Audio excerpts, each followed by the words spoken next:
Tulong! Tulong! Dito. Tulong! Tao po, tao po! Tao po! Tao po! May tao po ba dyan? Ay, ano ba yun? Sarap-sarap ng tulog ko eh. Aga-agaw eh. Teka, sino yan? Sino yan? Uy, Wadjo! Ba't ka ba sigaw na sigaw? Aga-aga pa eh. Kobe may nasusunog kasi dun sa kagubatan eh. Oh, saan? Doon sa kagubatan. Tara, tulungan mo ako. Patayin natin yung apoy. Sige. Ang kaso, marunong ba tayo ng gumamit ng mga gamit para patayin yung mga apoy? Yun nga eh. Hindi nga tayo marunong eh. Paano ang gagawin natin? Ang mabuti pa, humingi tayo ng tulong sa ibang lodi. Baka meron tayong makita dyan. Doon tayo magpatulong kila RR. Di ba, bombero yun? Naku, kanina pa nga ikot ng ikot sa Lodi Island eh. Wala akong makita. Teka, ano bang magandang gawin dyan para matulungan natin yung nasusunugan? Kasi nakakatakot. Baka umabot yung sunog na yun dito sa Lodi Island. Masunog yung mga bahay natin. Ayun nga eh. Kaya dapat, humanap na tayo ng Lodi. Tawagan natin si RR tsaka si Habitat. Mga bombero yun. Wadjo, pumunta lang tayo ng para station. Baka andun yung ibang bombero. Wala sila RR, di ba? Tumawag tayo ng ibang bombero. Tara na, punta tayo dun. Oh, sige, tara. Wadjo.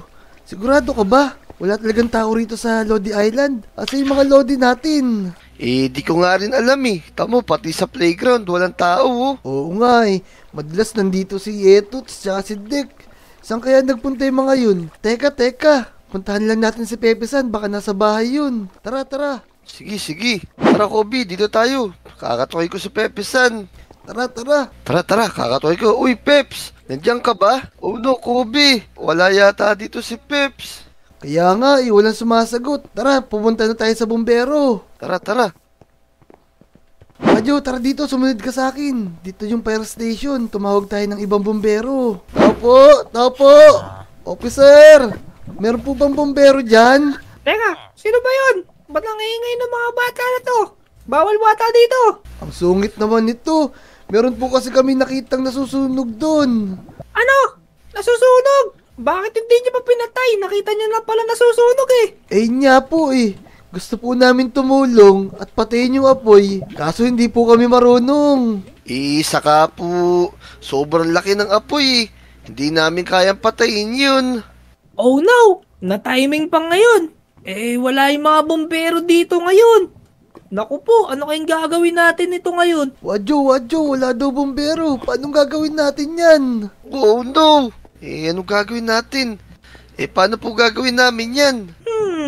Teka. Pumasok nga kayo dito. Huwag kayo dyan sa labas. Sige po. Kayong dalawa. Gusto niyo ba maging bombero? Opo, gusto po namin. Ang kaso, paano po mangyayari yun? Teka. Aabot kaya tayo dun sa sunog kung magte-training pa kayo. Wadjo, tingin mo, abot pa ba tayo doon? Oo, mabilis lang yan. Kaysa naman pumunta tayo doon nang wala tayong alam eh. Officer, malakas daw po yung apoy doon. Sa tingin ko naman, aabot pa kami kung magte-training pa kami sa iyo. O sige, bilisan na lang natin yung training nyo para makaabot tayo dun. Kailangan nyo muna kumuha ng mga damit para hindi masunog yung katawan ninyo kasi dadaan kayo sa matinding training. Wadjo, sigurado ka na ba doon? Delikado yung training na yan. Ano, tutuloy ba tayo? Umuwi na kaya tayo? Oo naman. Dapat tumuloy tayo. Baka masunog tong buong Lodi Island pag di tayo nag-training sa kapeta yung apoy. O sige. Tutuloy na rin ako. Officer, sige po. Saan po namin kukuhanin yung mga damit? Nandyan sa may pader yung mga damit, nakasabit. Hindi nyo ba nakikita? Eto nga. Kobe, eto nga oh. Tara, suotin na natin to. Ang ganda naman yan. Sige, gusto ko yan. Pwede na po ba namin kuhanin? Oo, kunin nyo na. Baka abutan tayo ng gabi, madilim papuntang gubat. Sige, Wadjo, tara, magbisa tayo. Ayun, Wadjo, bagay na bagay pala sa atin maging bombero eh. Oo nga oh, sakto sa kutis ng balat ko. Ayos, ang ganda pala nitong damit ng bombero. Kayo ba mga lodi? Gusto nyo rin ba maging bombero paglaki nyo? Kung gusto nyo, comment nyo naman sa baba at i-like nyo na rin yung video. At babasahin namin yan. Let's go! Ayun! Siyempre, huwag niyo rin kalimutan i-subscribe si Kobe. O yan, meron nga pala kayong 3 training na pagdadaanan. Una, kailangan nyo matutong pumatay ng apoy. Pangalawa, kailangan nyo tumawid sa mainit na malava para masanay kayo sa mga nasusunog na paligid. Pangatlong training nyo, kailangan nyo itest yung pagiging mabilis nyo. Kailangan nyo tumalon sa mga kadena. Ayun, Wadjo. Kaya natin yun, ha? Galingan mo para maging bumbero tayo talaga. Oo naman. Wadjo, tara na. Baka ito yung sinasabi ni officer, yung una nating training. Eto nag-aapoy na 4 na box. Tig-2 tayo dyan. Sige. Tara, simulan na natin. Sige, may pwesto na ako, ha. Diyan ka sa kabila. Dito ako. Sige. 1, 2, 3, go! Ang dali lang pala nito, patay agad. Wadjo, ang dali lang pala ng training natin, Kayang-kaya natin to. Ano pa ba yung susunod? Natandaan mo ba? Oo. Tara, dito yata yung pangalawa. Tara, let's go! Kobe, tara, eto na yung pangalawang training natin. Tutuloy lang tayo dito sa mga laba. Mag-ingat ka, ha? Tara. O sige, ha, dahan-dahan ka. Nakakatakot yan, mainit. Naku! Dahan-dahan lang, Wadjo. Ang init naman dito. Siguradong tusta tayo pag nahulog tayo dito. Oo nga, mapipirito tayo dyan. Para tayong ginagawang barbecue dito, Ang init, Unti na lang, matatapos ko na, Bagal mo, Pinatatakot kasi ko, ang init-init kaya. Tapos na ako, Kobe. Bilisan mo. Eto na ako, malapit na rin. Ayan, ang dali lang pala, Medyo mainit lang, pero tara na. Tapusin natin yung training natin para makapunta na tayo dun sa sa sunog. Ito yung pangatlo. Let's go! Tatalon-talon ka lang dito. Ayan, ang dali, Talon-talon lang, mga lodi. Tapos na kami, tapos babalik. Tara na, Wadjo. Ayun, tapos na, Wadjo.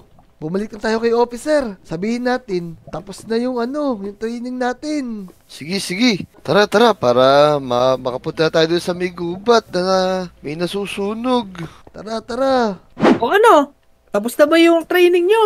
Lagpasan nyo na yung mga training na pinapagawa ko sa inyo. Opo, officer. Ang dali lang naman pala, O sige, sumakay na kayo dyan sa mga sasakyan. Puntahan nyo na yung nasusunog na gubat. Okay daw tayo sa kotse. Marunong ka ba mag-drive? Ayun nga, Hindi rin ako marunong. Paano tayo pupunta doon? Problema to. Wing! Ay, sino yun, Nandito Wadjo? na ako. Woo! Sakto, may mama nagdadrive ng kotse, Teka. Meron mga bagong bumbero dito. Si Wadjo pala to, tsaka si Kobe. Vic, tapos na kami mag-training. Pinag-training kami ni officer. Ang kaso, di kami marunong mag-drive. Naku, saan ba kayo pupunta? Doon sa sunog. Kaninang umaga si Wadjo, Pintahan ako sa bahay. Vic, doon sa may gubat, may nasusunog. Inaalala ko, baka umabot dito sa Lodi Island. Masunog ba nga bahay natin? Naku po, tara na. Kailangan natin bilisan, sumakay na kayo. Tara, Ako na mag-drive.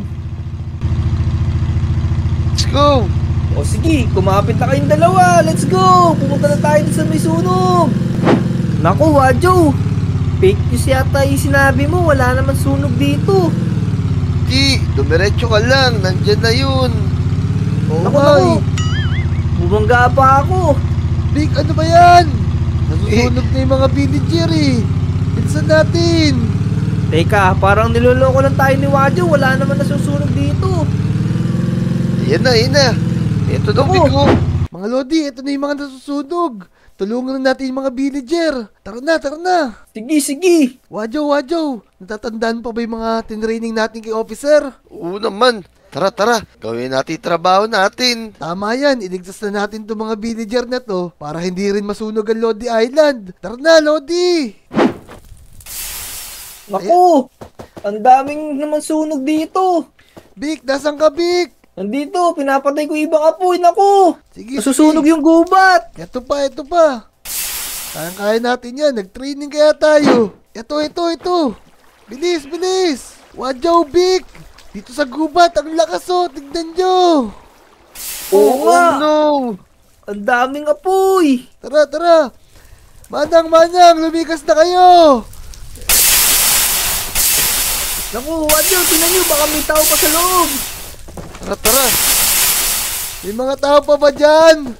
Magsialis na po kayo, delikado po rito. Kailangan natin umakit sa taas. Ayun no, Wadyo, asan ka ba? Dito ako sa likod mo. Nagpapatay ng apoy. Kailangan mapatay natin agad tong apoy na to, baka kumalat pa lalo. Ang dami pa oh. Wadyo, kayang-kaya natin to. Nag-training kasi tayo. Kasama kaya natin si Vic, magaling na bombero yan eh. Kaya nga tayo, Lodi. Kaya nga, bilisan natin dito. Kawawa na may mga villager, masusunog yung mga bahay nila. Kobe, Vic, dito, sa taas. Saan? Marami pa kami pinapatay dito. Dito, ang dami po. Kaya natin yan. Maubos din natin yung mga apoy na to. Siyempre, kaya nga tayo, Lodi.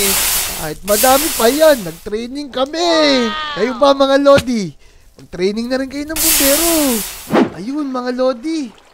Mukhang napatay na natin yung mga apoy, Vic. Wadyo, ang galing talaga natin. Worth it yung training. Oo nga.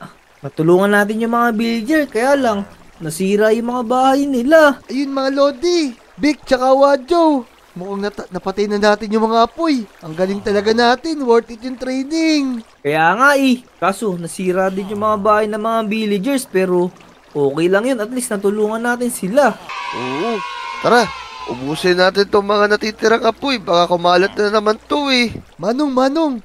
Napatay na po namin yung apoy dito sa village nyo. Itatanong ko lang po, bakit po ba nasunog tong village nyo? Siya nga pala, maraming salamat sa mga ginawa nyo kasi napatay nyo yung sunog. Kasi nasunog yung mga bahay namin kasi sa sobrang init ng panahon, nag-apoy yung mga dahon. Maraming salamat, iyo. Tatawagan ko lang ulit kayo pag lumiyap ulit yung apoy. Ganun po ba, Manong? Ganun po talaga dito sa lugar nyo. Marami kasing puno. Kaya pag nag-apoy, mabilis kumalat. Pero, lagi naman kami nandito mga Lodi. Andito ako si Kobe, tsaka si Wadyo, tsaka si Vic. Tawagan nyo lang po kami pag kailangan nyo po ng tulong. Oo nga po. Pero tara na, Johnny, tsaka Wadyo, gabi na, naku. Tara. Gagabin tayo sa daan. Mag-iingat kayo mga iho at baka maligaw kayo. So ayun mga Lodi, natulungan namin mga villager. Napatay na namin yung mga apoy. So kung nagustuhan nyo tong adventure namin, i-like nyo yung video, mag-subscribe na rin kayo para susunod na video, updated kayo. So ayun, hanggang sa susunod na video, paalam! Subscribe! Tara, let's go!